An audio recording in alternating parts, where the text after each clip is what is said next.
This is the G Podcast with your host, Tommy B. News team, assemble!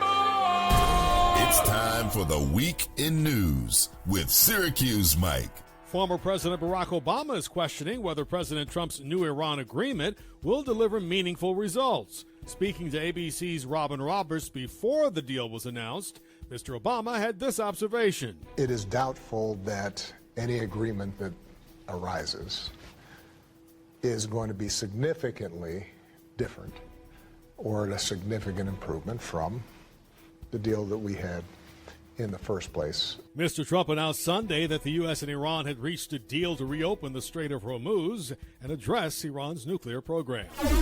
UFC CEO Dana White is distancing himself from comments made by fighter Josh Hokett during a post-fight interview at that UFC event on Sunday at the White House. Hokett made a disparaging remark about former First Lady Michelle Obama, suggesting that she was a man. In a statement to Time magazine, White said he's against making nasty and false comments about people's families, despite his support for free speech. White has previously criticized offensive remarks by UFC fighters, but has generally stopped short of disciplinary action. If you asked any political observer in Georgia at the beginning of this year who would be the Republican nominee for governor, the answer would have been Burt Jones, and that answer would be wrong. In February, businessman Rick Jackson shocked everyone by entering the race for governor. Jackson defeated the lieutenant governor with 53% of the vote Tuesday.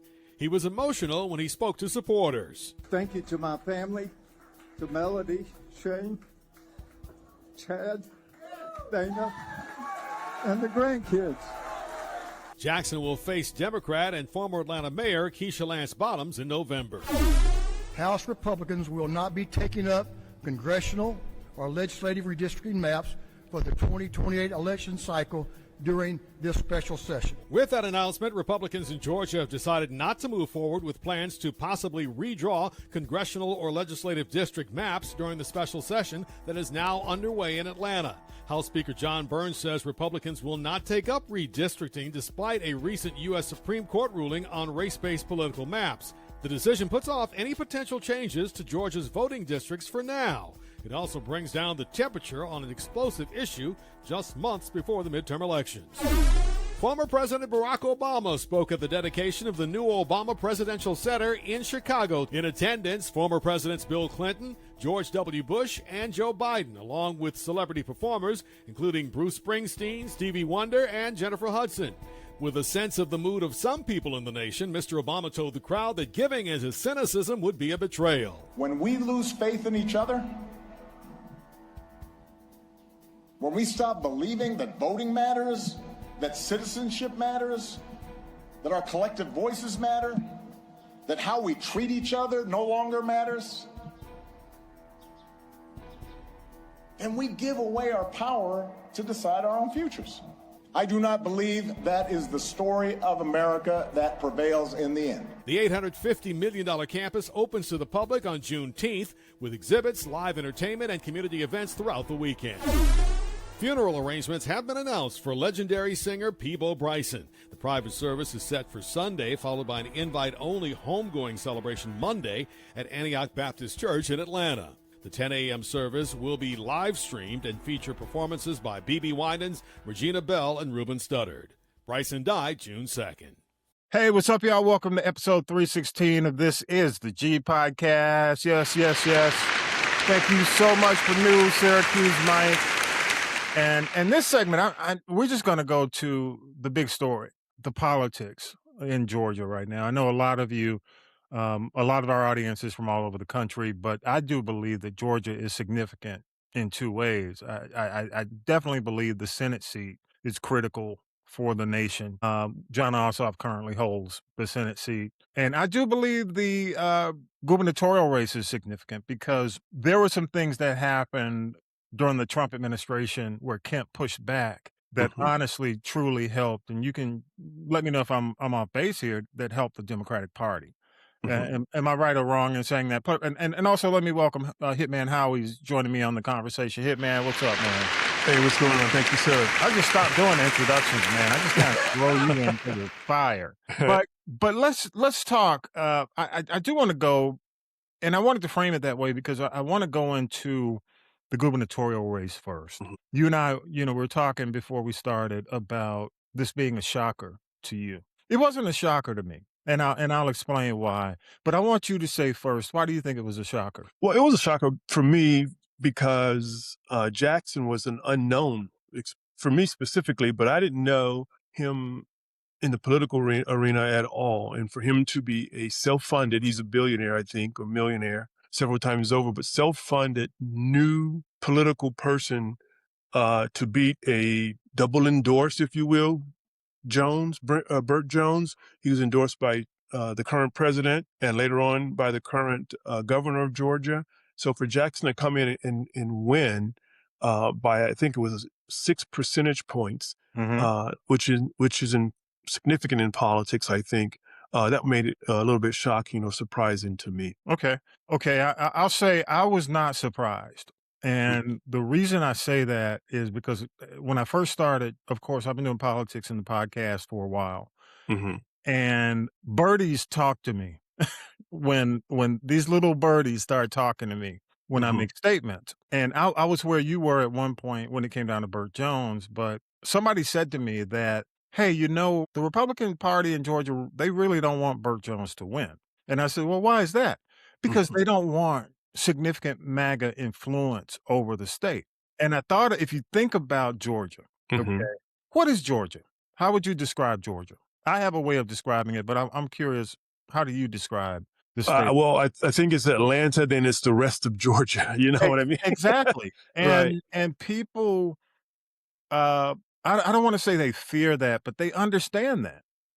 And if you've got someone, there's so much business that comes into Atlanta that sustains the state. You have to be careful about who you bring in. And quite frankly, even as lieutenant governor, Burt Jones did a lot. And I want to make sure I'm saying Burt Jones. I don't know why I want to call him something else, but he did a lot of things as lieutenant governor that proved to me that he wasn't as concerned about the business of Georgia. Okay. When the DEI mandates first started coming in, I mean, Burt Jones was first in line to embrace Trump and not care about the impact of the state, and definitely not care about the impact of Atlanta. And I think that showed me, and I think it showed a lot of people in politics, but I think it showed a lot of people in business that we can't afford to have this guy as governor of the state. You look at the past governors, even the Republican governors. Look at Nathan Deal. Nathan Deal really was a friend of business. Eventually, even if you look at Kemp, as much as I talk trash about Kemp when he was running with the shotgun and saying the things he was saying, definitely not. I'm not a Kemp fan, but Kemp did or held off on a lot of things that could have significantly hurt the state from a business standpoint. He didn't go all in. Right. And as a matter of fact, if you recall, he didn't push back on Trump. He did push back on Trump. Right. He did. And he wasn't a fan. He wasn't a friend. He endorsed him. He came out and endorsed him, but he waited right until the last minute. So I think, I'm not surprised because, I think he's more extreme. Burt Jones is extreme. And the other thing I think, jump into the race real quick. Okay, you're surprised he lost. What do you think he did wrong? Or what do you think hurt him? What do you think hurt him, or what do you think he did wrong? Well, I don't know, because I was wondering about that. He seemed to embrace what the outside the metro area constituents wanted. Is that they tied themselves to the president. They consider themselves America first. So he did, I guess, talk their language when it came to people outside the metro area. But when you think, but just listening to you talk and I'm thinking about it, he did not seem to embrace what the state needed when it comes to business. And I guess people who voted for Jackson will consider his business background as key to him running the state. Yeah. The first thing I heard is after the runoffs is Jackson saying, how can Keisha, who won the Democratic governor's race, how can she run a state when she couldn't run a city? And so I think they're going to go directly at the business side. So when you bring that up, that is something that's very important, I guess, to the Republican Party as to why Jackson won and why Burt Jones lost. Because Burt Jones did not seem to embrace business more than he embraced Trump and the mega crowd. Yeah.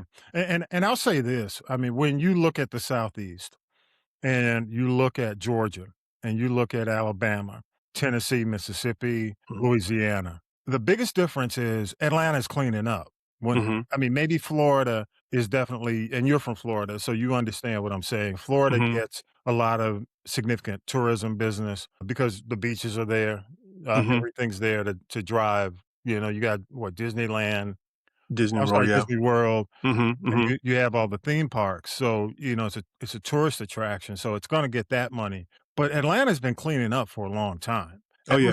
I mean, and you know, I'm old school, go back to the Atlanta. When Atlanta won that airport, it was a wrap. Right. Oh, yeah. You know, Oh, yeah. Birmingham was in competition, you know, if for those who don't remember. But significantly, the state of Georgia does really well. Right. Money-wise, revenue-wise. Right. And a lot of that is having Atlanta. There's no other Atlanta in the South. Right. Would you agree? Right.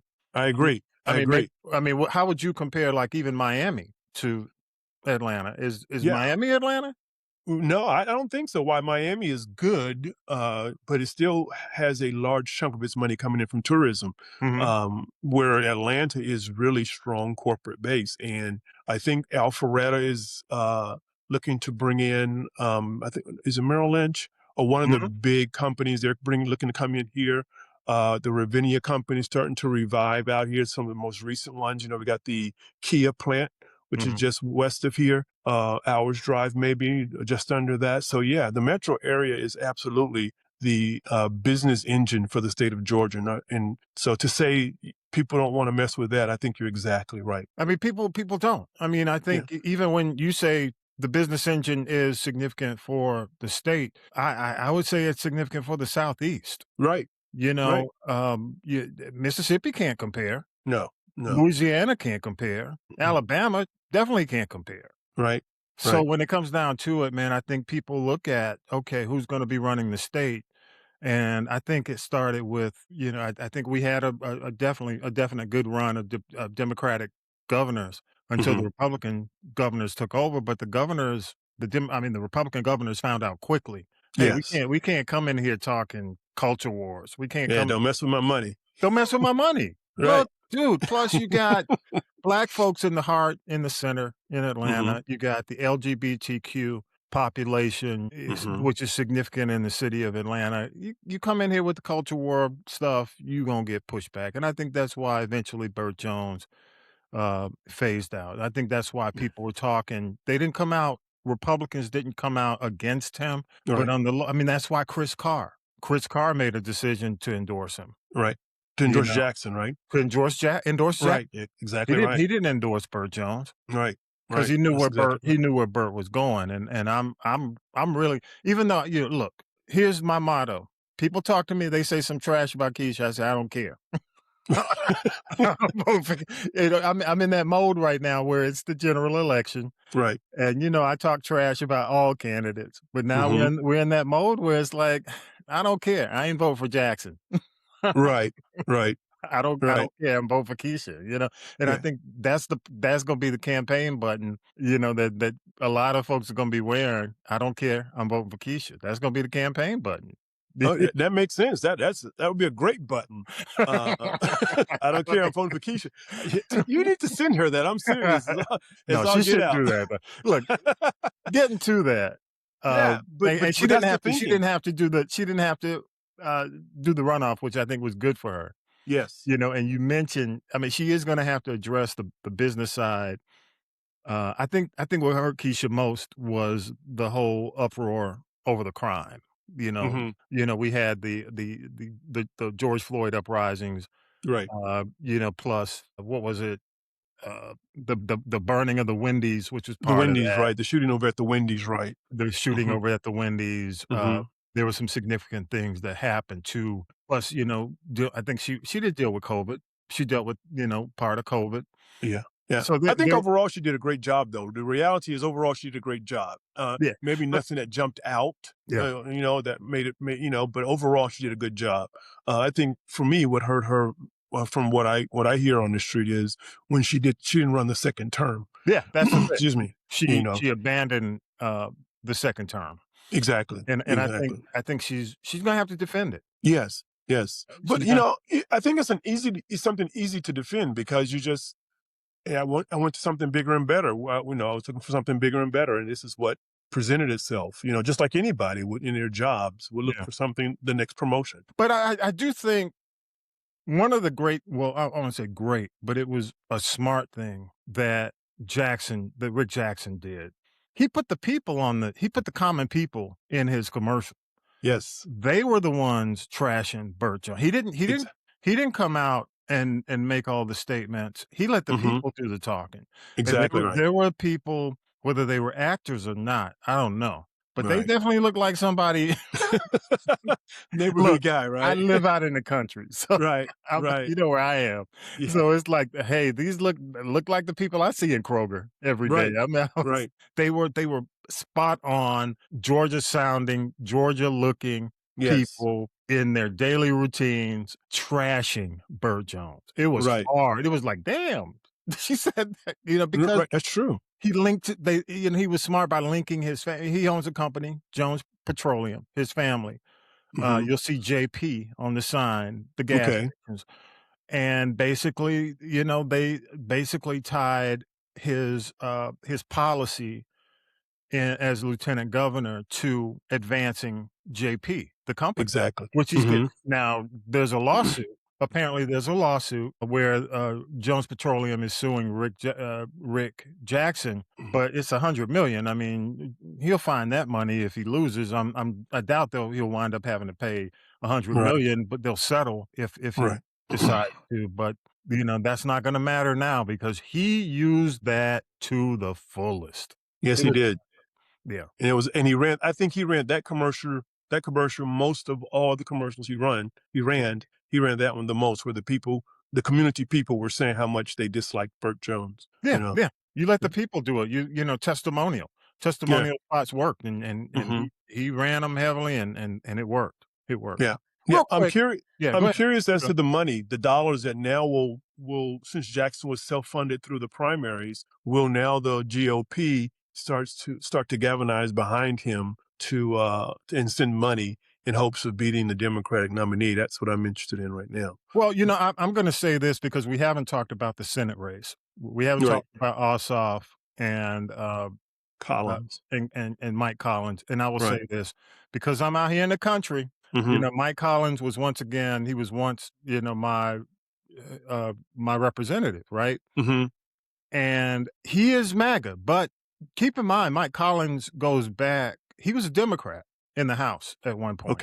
Okay. So he hasn't always been this way. And the way I look at Mike Collins, he's a politician by convenience. He shifts based on what the trend is to win his people. So he'll shift with the wind. He'll change. I think if the guy I'm not going to mention his name, but I'm talking about at the very top, in the White House right now, if his polling continues to fall as far as it's falling, if the economy doesn't turn around, you have to ask the question, how much can they continue to embrace this MAGA warrior thing? Right. Because even the MAGA people are turning on the guy in the White House. So I'll ask you, how long can they continue to embrace that and win? Well, I think it's going to be tied directly to the economy. And I'm hearing that the economy will not kick back since they've opened the Straits of Hormuz.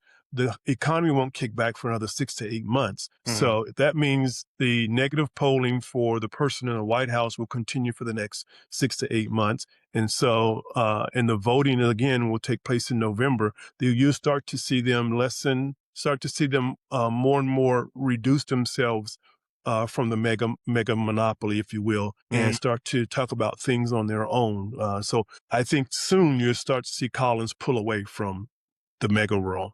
Yeah, and if you do that, what's left? Because I don't know what Collins has left. Yeah, I'm not sure what when he was in when he was in this. He was a state representative. I don't know No, what he was a congressman. He was a Georgia. congressman. I'm sorry. Yeah, Yes, he that's was right. Your district. I'm Georgia not sure what 10. he's done. Yeah, What has he done? Look, neither do I. So, you know what I'm saying? So, Right. what his record it doesn't stand. He may have voted with them, but in terms of what he did as a congressman in in this congressional district, Mhm. he didn't do anything significant.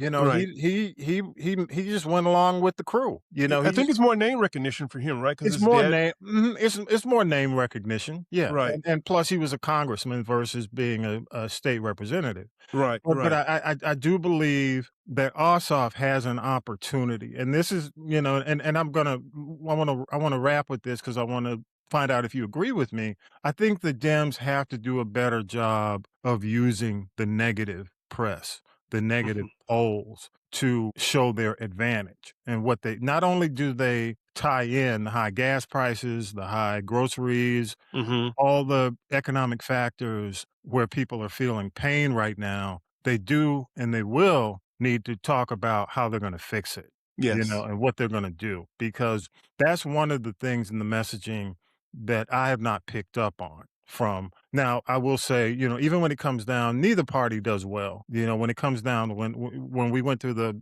Obamacare disaster, not as a policy, but when the Republicans have continued to go after Obamacare, going back to the Tea Party. Mhm. You know what I mean? Right. They've never come out with a solution, with an option for it. So I call it a disaster because you can't keep talking about how bad something is and never come up with a plan. Oh, well, that's their whole plan. That's their whole plan The because they don't plan have is anything that's better. you don't have anything. Right. So Right. so the Democrats have to avoid trashing without a plan. Please Right. have a plan. Right. Talk about I what you're agree. gonna do. And I will say this. I think I like Ossoff. I think he's coming off like a Bruce Wayne. When they come after him, he's very, in public, he's very, Right. because Trump's already given, oh, damn, I said his name. He's already given him a nickname. I'm not going to say it on the show. He's Okay. already, how he gives people nicknames. He's Right. already given him a nickname. But he didn't, they were asking him, TMZ is doing a government show now. They, of course, they've always done celebrity. Now they're doing Right. a government thing out of DC where they, jump on government scandals and they promote them, in a TMZ way. Right. Well, they approached Ossoff coming out of his car, and Ossoff just kind of said, he's like bro was walking like Bruce Wayne. Just, just okay, yeah, okay, Right. okay. Right. But he kept on. He stayed on message. He said, "I'm here to show how I can help the American people keep more money." And he started going into the whole spiel about we need to fix this economy. That's what we Right. need to be worried about. I don't need to be Mhm. worried about a nickname. What does that Right. have to do with my people who are suffering currently in Georgia? Right. He stayed on message, and I think instead of reacting to and even mentioning the name, he just stayed on message. So I think if he does that, he's come a long way as Yes. a politician. But go ahead, Yeah, I'll he's let grown. I was going to say, I agree with you. He's grown as a politician, and he has a large war chest right now because he didn't have to spend Mhm. in the primaries, and so he's ready to go. And I think his messaging will encompass the state of Georgia. We have these two states, if you will, like you said. I think it will encompass the whole state of Georgia, Mhm. and I think people will listen to him. Now, it's going to get dirty, Yeah, just it simply is. because who he's running against. Mhm. It's going to get dirty, and I hope he's prepared for that. Mhm. And I trust that he will be. And he's going to have to spend some money outside the metro area because uh, I think he can do well in the metro area with just Oh, spending a little money and making sure his face is there. But yeah. outside the metro area, he's going to have to spend some money and get dirty down. Get dirty with the politics. I want to wrap it here, and I'll say this: Mike Collins, which during this whole Dooley versus Collins, because we had Vince Dooley's son. What was his Right. name? I don't even. Well, Dooley. I just know him as Dooley. Okay. Right. Daniel, I think it is. Yeah. Okay. He was pointing out that Collins was under investigation. Mm-hmm. So that's going to be a nick against Mike Collins. And we're talking Right. Derek Dooley. Derek Dooley, right. Yeah. Mm-hmm. So I think that's something that's going to eventually come back to haunt Collins because you've Mhm. got Republican voices saying, hey, if I had been in office at the time, I probably would have investigated the malfeasance Right. of Mike Collins. Mike Collins. People in the party, the Republican Party, have gone on record to say that what he did was wrong. Now, if he finds a way to use that, good for him. Good for Ossoff. Also, it's available, so he should absolutely have it keyed up. So if he has to, he can go to it. Yeah, I agree. Last word, man. Just what you see going forward as we approach November in both races, and just gubernatorial and Senate. Well, ultimately, voter turnout is going to be important. They're not redrawing any district lines right now for this special session. I mean, with the last special session of the state Congress. So we don't have to concern ourselves with that right now. But ultimately, the party is going to have to turn out and vote. And they need to start early and often to make sure that that their votes count, meaning you have to start checking now to make sure you're on the rolls and all that stuff is correct. Know where your voting center is, just in case they've moved it, and then get out there and vote. That's going to be the key to the race for Bottoms and for Ossoff. And I think Ossoff and Warnick, when they won a few years ago, that was a big key. We had a huge turnout in those races, and that pushed them over the line. Yeah, I agree. I think the biggest thing here is Keisha Lance Bottoms has to defend her record. And she has to be forward-thinking. She has to learn how to defend her record and not make the debates and the discussion all about her record in Atlanta, other than the positives. I think she's going to have to accentuate the positives. She's going to have to defend whatever negatives were there, tie them to the things that were happening. I mean, hell, just like I don't think Joe Biden did enough to defend his record against COVID. I think people forgot COVID existed. Right. And how it had impact.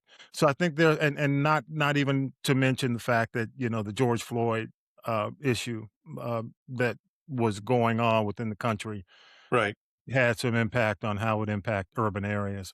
Exactly. I do think, she's going to have to do a good job of that. On the Senate side with Ossoff, Ossoff has a good record. He's been clean. He's been focused. He's a much better politician than he was then. Than he ran the first time. But I think he's going to have to play dirty. I think he's going to have to go after Collins for the issues that are there with Collins. And I don't think Collins done much. And I think that's also something he has to point out. He has to point out that, here's what I've done. Here's what my opponent has done, which is very little. Yes. He's going to have to point that out, and he's going to have to get dirty. He's going to have to spend a lot of money. Yes. And I'm telling you, the other thing is, speaking of money, Keisha, get some help, girl. Because Jackson got some. Look, and I want to. I'll wrap on this, man. When Jackson ran so many commercials, every time. What's his name? Damn, he's gone like that. Burt Jones ran. Burt Jones. Jackson would have a commercial before his and after. Exactly. That's how bad it was. And, he's like, okay, Jackson would run a commercial. Burt Jones would run a comeback. Jackson would come right back. Exactly. It was like that on most TV stations. So he's got that kind of money. He can flood the airwaves. He's not. Do you think Burt Jones didn't have the money? Do you think he was lacking in the funding? I'm surprised that he didn't have as much money. Not as much. Okay. Not as much. And see, this is not. I didn't expect the party to give him money. Right. No, normally in the primaries, the party do not support as much. Right. They don't. Right. Now, so I do think, Democratic Party's going to step up on the gubernatorial side for Keisha Lance Bottoms. Well, it's going to be, what else is interesting? You're right about that. That's exactly right. Because not Burt Jones, but Jackson is tying his wagon to Collins. Starting to put things out together because they think the state is that important. Well, and keep the in Democrats mind, going to have to do the same. They're already doing that.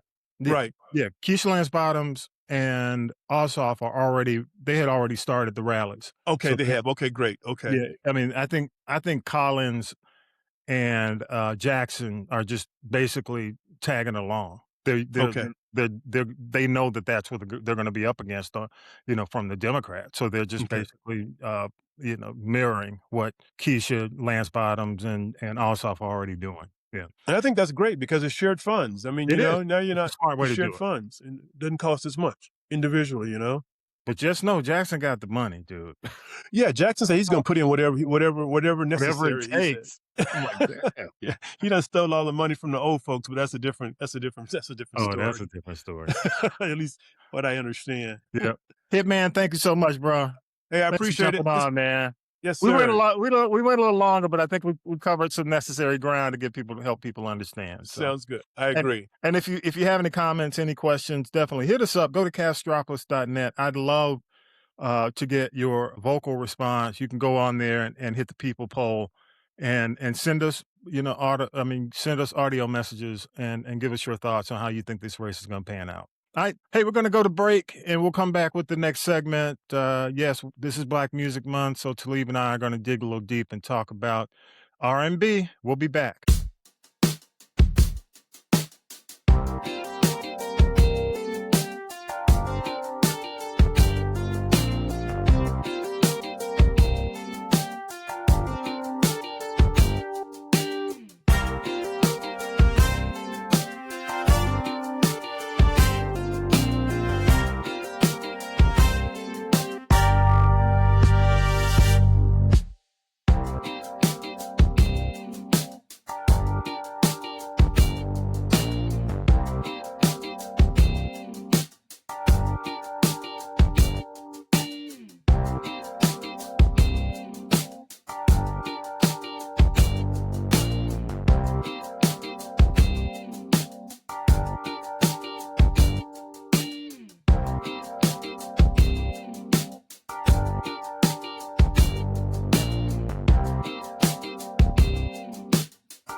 This is the G Podcast with your host, Tommy B.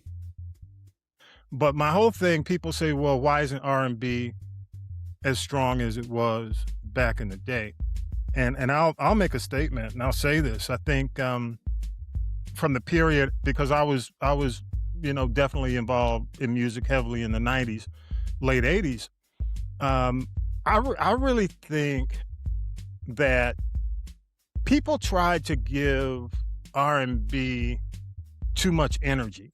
And when I'm not in terms of like the vibe energy, but music energy, everything had to be remixed. And you, I'd love, because you were a DJ, Talib, I think, in some cases, remixes were great when you had the original, it ran its course.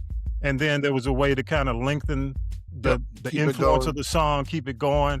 Right. And I liked extended mixes, yes. where you would, if you remember the name Lil Silas, from MCA. Yes. Lil was the master of extended mixes with long intros, breaks, and add a little bit, but you still got the core of the song. I think they just tried, especially, New Jack was cool. I love the New Jack Swing era. There were some songs that benefited from an early remix or an option, but it just became a situation where you couldn't let R&B be R&B. It was just trying to keep up with hip hop. Hip hop should have just been left in its own lane. There were a lot of collaborations where the hip hop kind of ruled it, and the R&B just became the insert. The riff, but it was really the rap that was part of it. So, I think at that period, man, it just got, R&B became secondary.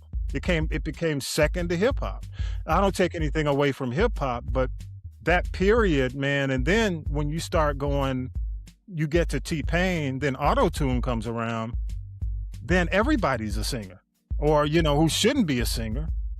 So if you think about the amount of time that lapsed where it wasn't 100% on the talent of the singer, you got a generation now, that's a lot of years. Yeah, I want to jump in. I really say that, to me, what killed R&B is the same thing that killed hip hop, is that when you take away musicianship and all you're left with is, the electronic components of it, it took the life out of it. The thing is that, you have to look at it like this. Hip hop comes from breakbeats. Breakbeats come from musicians. So if you take musicians out of the studio, you no longer have break beats. If you take break beats out of the mix, you no longer have hip hop. You've just got something else. You know what I mean? And I'm not saying that there's anything wrong with what came, but we have to look and definitely understand that the elements and the energies that created these styles of music are just not here anymore. You know what I mean? We don't put the energy back into this music, you know, by creating songs that are going to be funky like that.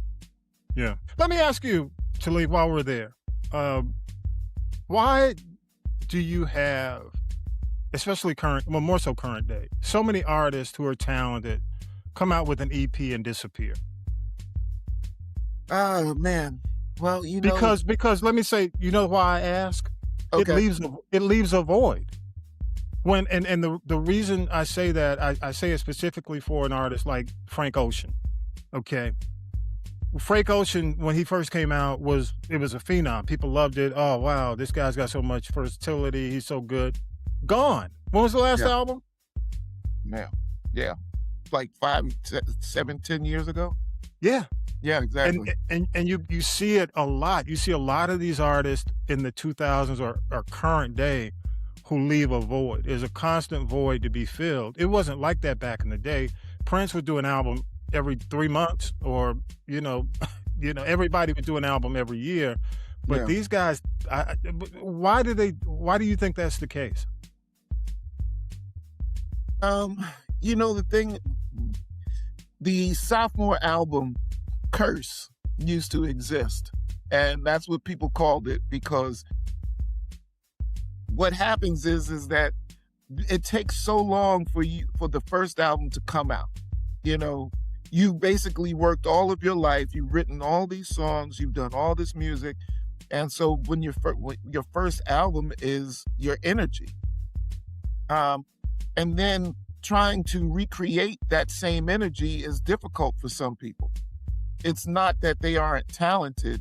It's just that the first project was such a culmination of all the experiences and things that they had been through. They put everything into that, and then found that, you know, that wasn't enough to carry them into the second project. That could be one thing. Another thing is, you know, people really become jaded with the entertainment industry as a whole. You know, the entertainment industry will spit you up, you know, chew you up and spit you out with no remorse. And, you know, there are some people that can handle that, and there's some people that can't. And that's, you know, and that's what I find. Those are the two main reasons that I find that we don't get that same kind of effort and energy into second, third, fourth projects. That's a wrap for episode 316 of This is the G Podcast, the Father's Day edition. Before we head out, we have to give major props to some folks. Man, first, the cast of Beyond the Gates. They tape here in Atlanta. This past week or two, man, they have been off the chain, y'all. The crossover episode with Young and the Restless has been absolute fire. The unfolding drama, the tornado disaster, man, the Cat versus Eva organ donation. It has just been a masterclass, y'all. It is officially pitting friend against friend, fam against fam. Woof, it's tense. On a personal note, a huge thank you to the Obama family for being exactly who you are. The opening of the Obama Library in Chicago this week was a pure masterclass. Thank you for reminding us all of what America should be. We also want to send a massive shout out to our own dedicated crew who worked so hard to make it happen. Via the country commentator, Tanya B., Syracuse Mike Roberts, political analyst Harold Michael Harvey, Hitman Howie, Lady J, and of course, theme by Millennial Nick. Thank you all. We don't ask for much, y'all, but we have some big updates on the way. Please follow and connect with us, whether you're listening to it, wherever you listen, your favorite podcast platform. Just make sure you are locked in. Make sure you follow Spotify and YouTube especially. And if you want to hear some political commentary or follow me there, check me out on Substack at Tommy B. And with that, y'all, episode 316 is in the can. Peace, power to the people, and have a great Father's Day. Have a great week. You've been listening to This is the G Podcast. And This is the G Podcast is a production of the Castropolis Podcast Network. Thanks for listening.